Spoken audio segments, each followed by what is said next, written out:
Akhirnya setelah 1 bulan lebih akun Persijap Jepara balik lagi. Jadi setelah 1 bulan lebih nggak ada kabar sama sekali, nggak ada informasi update perkembangan transfer, perkembangan pelatih baru, nggak ada. Tiba-tiba mereka langsung kasih update 1 pelatih baru dan juga 10 pemain baru. Ini agak ngeri sebenarnya sih.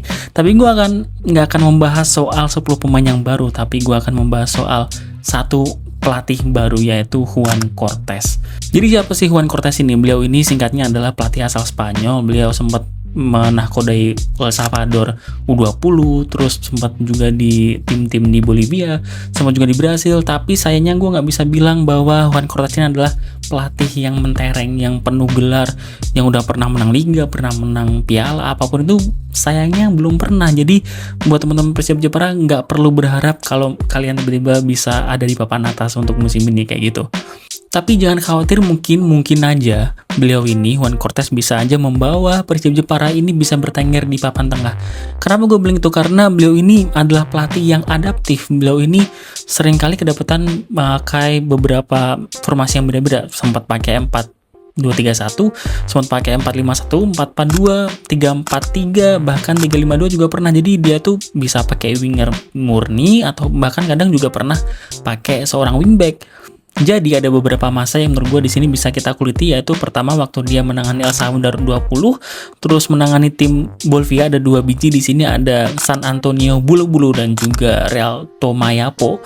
Di sini kita bisa kuliti nih gitu. Jadi waktu dia pertama kali wawancara untuk El Salvador 20, di sini dia sempat mengutarakan bahwa dia itu seseorang yang suka dengan gaya bermain Pep Guardiola. Ya wajar sih, maksudnya orang Spanyol, siapa sih yang nggak suka sama gaya mainnya si Pep Guardiola? Common lah, siapa yang nggak suka kayak gitu. Mungkin Jose Mourinho yang nggak suka. Tapi di sini beliau itu mengutarakan kalau dia tuh suka ball possession, suka pressing, suka menyerang, attacking, nyerang kayak gitu. Tapi meskipun begitu, selama dia melatih di Bolivia itu dia nggak selalu nyerang mulu kayak gitu. Contohnya aja nih, waktu dia di Real Tomayapo dan juga di San Antonio Bulu, 2 tim itu bukan tim yang gede, bukan tim yang superstar mega bintang, bukan kayak Bolivar dan juga The Strongest. Jadi kalau di Bolivia itu ada 2 tim yang paling gede, ada The Strongest sama Bolivar.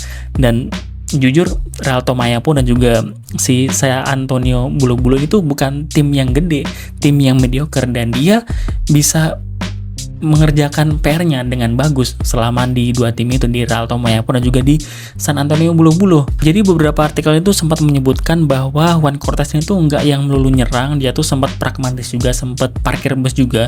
Realistis saja dia harus ngebawa timnya menang gitu, dan terbukti dia bisa menang 1-0 melawan The Strongest yang literally tim yang strong juga di Bolivia kayak gitu. Dia sempat menang 1-0 lawan The Strongest dan juga sempat menang 6-1 lawan Wisterman kayak gitu, dan itu salah satu result atau hasil yang sangat bisa kita notice selama dia di Bolivia kayak gitu. Meskipun ada beberapa rentetan kekalahan, sempat beberapa kali mereka gagal dapat menang, mereka kalah mulu kayak gitu. Menurut gua sih itu juga karena banyaknya kartu merah di sana. Jadi ya menurut gua sih nggak bisa melulu menyalahkan Juan Cortés-nya juga di sini kayak gitu. Jadi itu kenapa menurut gue mungkin Juan Cortés ini cocok untuk Persijap Jepara, karena beliau ini adalah pelatih yang fleksibel. Dia bisa nyerang, bisa parkir bus juga, tergantung situasi dan juga kondisi. Kalau mungkin lawannya Persib Bandung atau mungkin Persija Jakarta, ya tinggal parkir bus aja. Kalau lawan tim yang di bawahnya Persijap Jepara, ya tinggal nyerang dan juga pressing, ya gitu aja sih.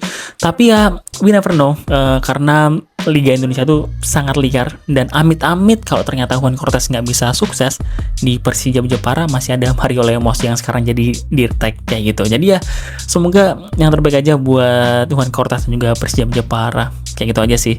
Udah gitu aja. Kalau teman-teman ada pertanyaan atau mungkin komen atau mungkin gimana tanggapan kalian soal Juan Cortés yang baru aja diambil sama Persijap Jepara, gimana menurut kalian? Silahkan tulis di kolom komentar.